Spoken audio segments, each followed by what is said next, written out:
As we approached this year's election, you may have noticed multiple minor parties and independents promising to pay for all their policies with tax reform.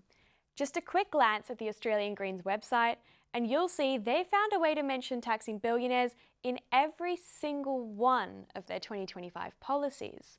It's easy to feel detached from this area of policy, considering that over the last few terms in Parliament, both Liberal and Labor have frequently supported cutting tax, just to different degrees.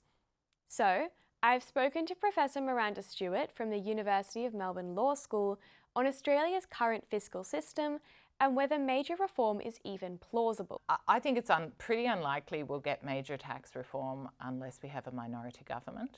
In 2018, the then Liberal government legislated Stage 3 tax cuts.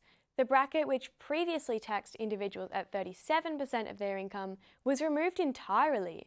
This meant that anyone earning between $45,000 and $200,000 was taxed at the same rate of 30%. Before the cuts were supposed to come into action, the Labor government passed a revised version of the cuts, reinstating the 37% bracket and giving Australians who earn under $45,000 a tax cut. They more or less kept the sort of total fiscal cost of the tax cuts. They just kind of redistributed it.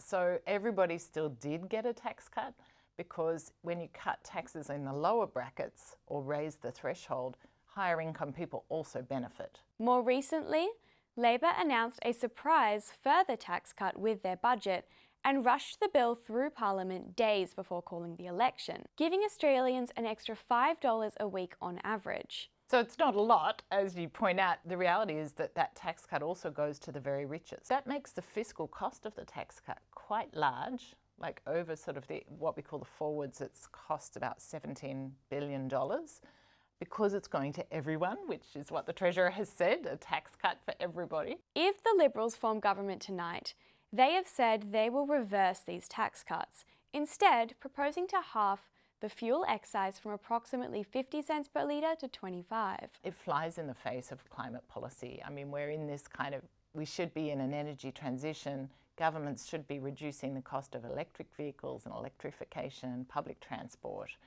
And so cutting the tax on petrol just seems to completely go against that. Opposition leader Dutton has promised to bring back a law from the 1980s and allow small businesses to claim meals as tax deductions.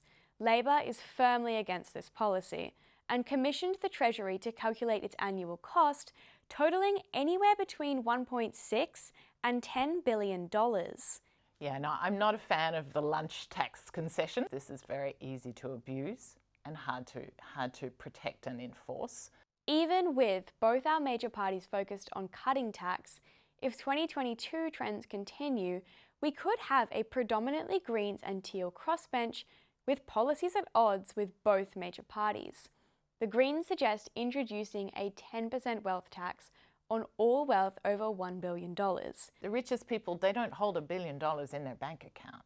That's not how it works, right? They own equity. They own shares. There's only 150 of them. The size of the federal budget is around about $640 billion a year. Per year, that's the size of our revenue take. And so we've got a few billionaires. Even if we took all of their wealth into the budget, it's not going to cover them. It's not going to cover costs. If it was so politically easy to do and administratively feasible, why haven't we done it? So I guess there are concerns about economic investment shifting, for example, out of the country, if that was taxed, or maybe it's just politics and the influence of wealthy people. Similar to the Greens, Victorian socialists call for a wealth and large corporation tax, but also suggest a luxury properties tax on the top 1% of most expensive residencies in Victoria. So I think it's feasible.